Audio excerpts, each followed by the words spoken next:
Good day to each of you. I'm from the Indian Psychiatric Society, Western Zonal Branch. Today we're going to talk about a few common misconceptions about psychiatric illnesses and about psychiatry in general. The COVID pandemic has unleashed and brought forward to us how much of impact and damage emotional and psychiatric disturbances can really reach. And in a way, thanks to the pandemic, we have realized that mental health has to be put on the map and it's not something that we can ignore at all. So we all have been inundated with a lot of calls and help which people have been reaching out for. And one of the fundamental things that they ask is, are you a psychologist or a psychiatrist? Aren't they both the same? And the first thing you must remember is that a psychiatrist is not a psychologist. A psychiatrist is someone who has done their MBBS and then qualified as MD, is a doctor, is someone who has learned science and neuroscience, knows about the brain as well as the body, is allowed to prescribe medication, make formal diagnosis and treat the patients as every single other branch of allopathy. Whereas a psychologist is also a student of neuroscience but has done either BA or BSc and then subsequently qualified in MA or MSc. They can go on to become PhD or MPhil, but basically it is someone who is understanding neuroscience from the perspective of therapy and how to help the patient in a non-medical way. Just like you have an analogy between an ophthalmologist and an optometrist, or an orthopedic surgeon and a physiotherapist. It's pretty much that same jugalbandi that we are talking about. So though we are a team, we are totally different entities and we work in different paradigms. So please henceforth do not equate a psychiatrist with a psychologist. They are two different beings entirely. The next common thing that people think of is that mental illnesses are functional and they are not organic. And this is common, very, very common even in the medical fraternity, the use of the word. We have ruled out everything medical and hence we are referring to you now for psychiatry. We have ruled out everything organic. The patient does not have anything organic and therefore it is functional. There is nothing like that.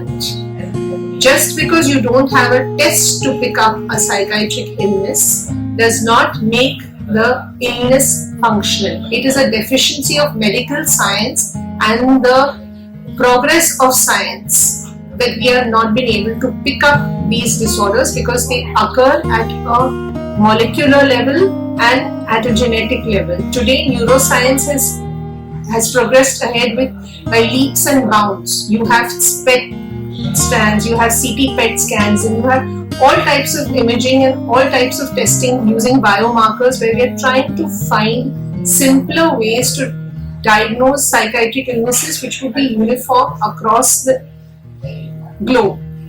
Till then, what we stand by and what is time tested is something what we call as criteria which has occurred through hundreds of years of observation. They are not foolproof, but nevertheless they are guidelines which help us make a unified diagnosis of a psychiatric illness. So it does not make psychiatric illnesses non-organic, neither does it make it functional or non-medical. So please try and understand that psychiatric illnesses are possibly more organic than any other illness because they occur at such a micromolecular level within the human brain. The third common misconception: patients of psychiatric illness are pagal, they are violent, they are psycho, they are uncontrollable. Once you have a psychiatric illness, you won't even ever be able to talk to them or discuss anything with them.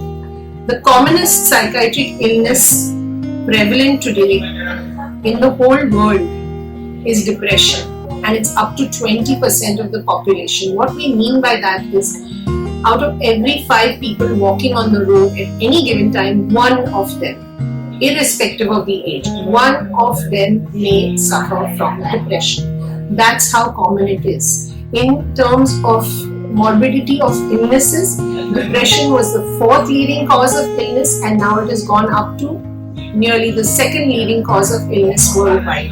So you cannot really say that these are the patients who present with only violence or have deranged personalities, have split personality. That's a term that is totally outmoded. Or they have problems which manifest with only overtly erratic behavior. That's not true at all. Anxiety is so common that panic attack as a single panic attack can affect up to 40% of the population at any given point in time, where you start feeling ghabrahat, restless, anxious. So psychiatric illnesses and psychiatric morbidity is very common today. It does not mean that the person has to be pagal or completely erratic. Neither are we pagalon ka doctor. We are dealing more and more with what was earlier called as the soft psychiatric illnesses, and have become more prevalent in today's day and age with changing times and changing genetic profiles. So this is also not true that this is the patient profile of a psychiatric illness. You must look out for symptoms in people around you because it's very common. One can easily cure mental symptoms by yoga, meditation, exercise, or becoming strong. There is nothing like mental illness that exists. Why are you upset, man? You have everything going for you. Listen to me. Go to so and so place and do yoga for a month. Try this detox therapy. Try so on and so forth. Fair enough. We have incidents of people who have mild hypertension. We have people who are pre-diabetic and they get a warning. Modify your lifestyle and possibly this will change. Very similarly, we have people who undergo stress related to life events, who have adjustment issues, maybe a new job, a new place, you've got married. These things have changed in your environment. And those things can be changed with lifestyle modification, just like pre-diabetes, just like someone who has some readings of hypertension but which are not consistent. However, would you tell someone who has frank diabetes with a deranged glycosylated hemoglobin that don't take medication, try all these symptoms, I'm sure they'll go away? Or would you tell someone who has hypertension the same thing? If you have a persistently high systolic or diastolic blood pressure, you would not do that. Similarly, psychiatric illnesses do need intervention and they do need help. They are real, they definitely need treatment and they respond to medication. So tell a person that you're weak, to tell a person that do not take medication, oh no, you just try all these other methods and you will heal, is actually doing disservice to the patient and could worsen the psychiatric illness. And the reason why people are so reluctant is because they think that all psychotropic medications are addictive or habit forming, and once a psychiatrist starts medication, they are never ever going to stop the medication. I'm going to give you a simple analogy of diabetes. Do you know of anybody who has told you that medicine to control diabetes is habit forming? Is it addictive? Do we ever use such terminology for that? Do we use terminology for treating blood pressure or hypertension? Never. Whenever we are treating these illnesses, we ask for a family history. Is there a family history of hypertension? Is there a family history of diabetes? Is there a family history of cardiac illness? And we happily accept that.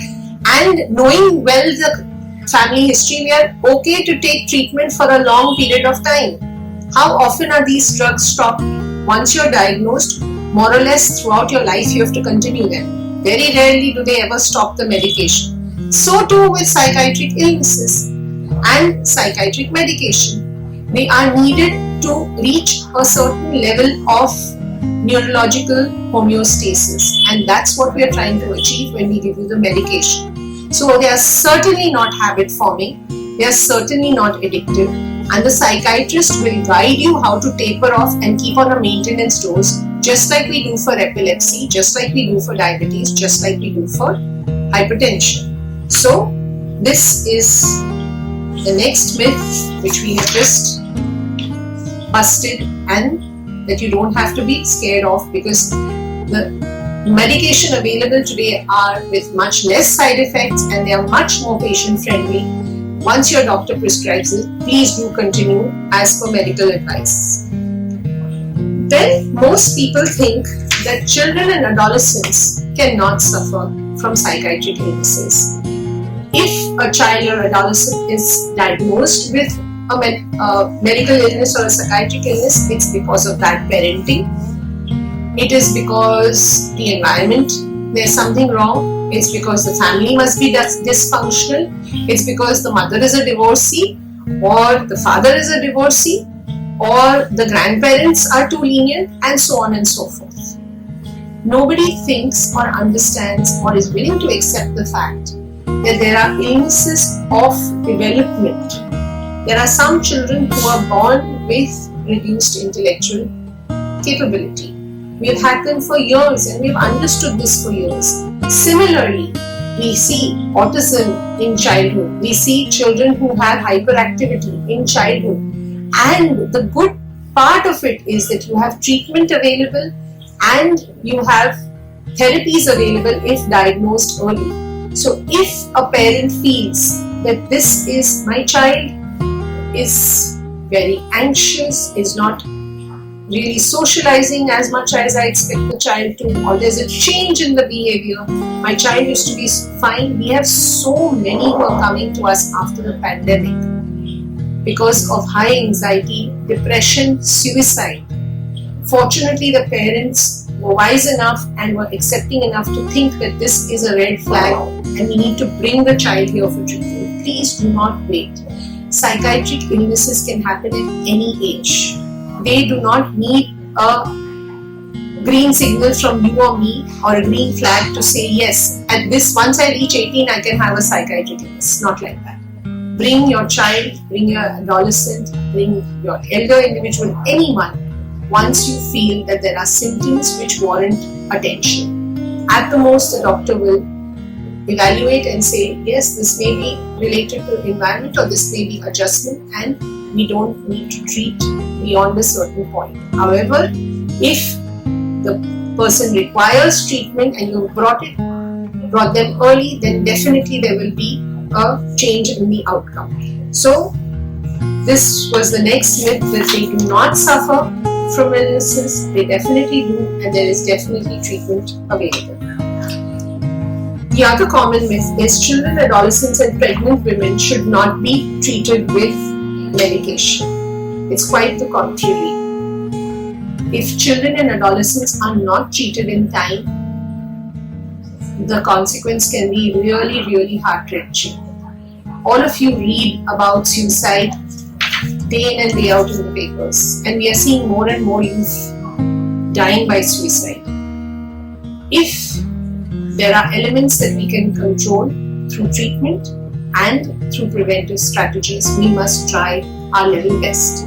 So too with pregnant women. This is a common myth that in pregnancy you should not treat depression or you should not treat anxiety. It's quite the converse.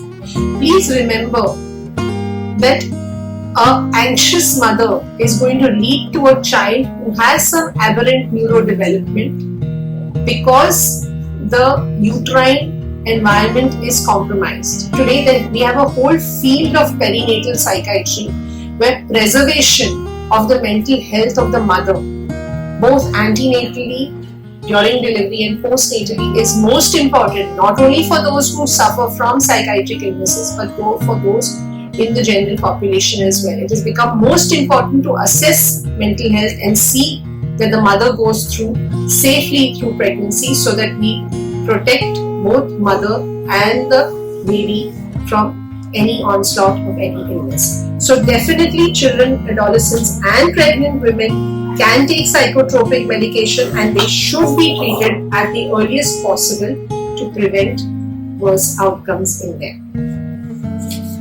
A common malady in the media, which has been doing the round since I don't know how many decades, is that ECT is not safe, which is electroconvulsive therapy, and it's equal to shock treatment.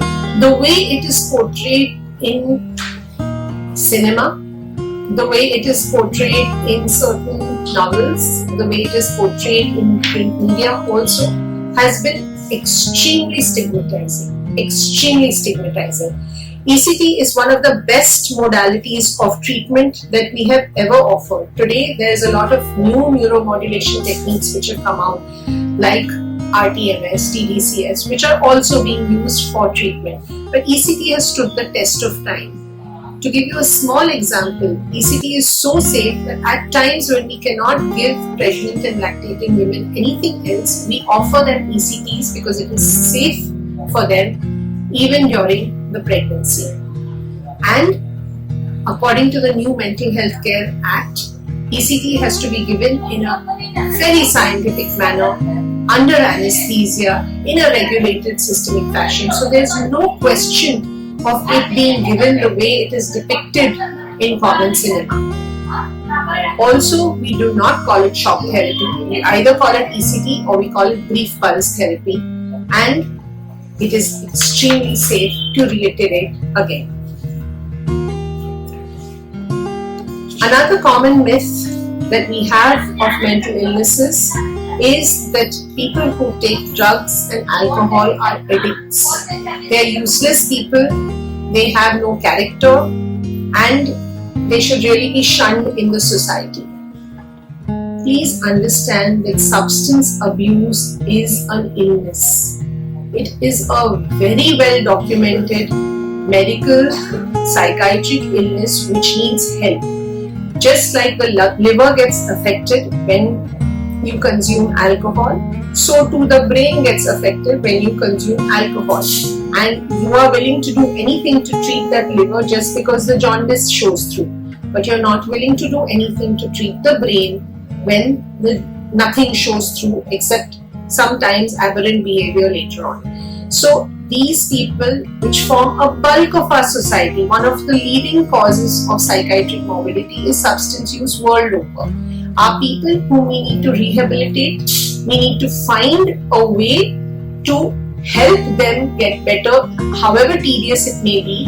And now the NDPS Act has come to the forefront with so many loopholes because of certain cases which have been highlighted in the media. It's time for us to rethink of how to look at that act also from a medical parlance and a point of view of how to help these people and not stigmatize them as a society. Many of them do not do what they do because they want to do it. There are many substance users who are children of substance users. Family history again.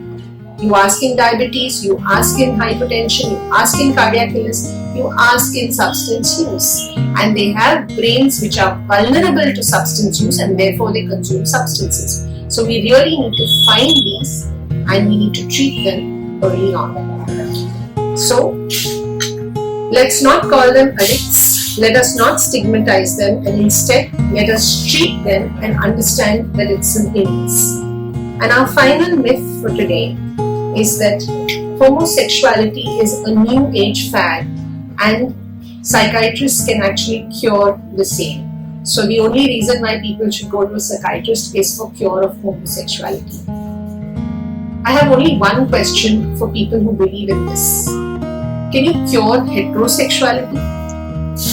Just because heterosexuality falls under the Bell's curve of the 95% limits or possibly even more than that, we think that heterosexual individuals are norm and everything else is abnormal. That is not true. Homosexuality has been depicted since time immemorial in all our mythology. It exists in the animal kingdom all throughout, and it exists even in mankind ever since. There's a lot of disservice and stigma that we have conferred upon these individuals, and it's really not fair, because you can ask any homosexual if they would desire to be so, living in the kind of society we have. Most of them come and say, why would I want to be like this if I had a choice? Unfortunately, because of the stigma, not because of anything else. Many of them have found happy relationships, have found their space, but after a lot of struggle. So it is not an illness. This is part of normalcy. This is the part that we have to accept. This is the part where we have to say that this is not a psychiatric illness. And we have to help them and help their kind so that we have a more inclusive and helpful society. So I'm going to run through all these 10 myths with you again so that we remember what we should not forget.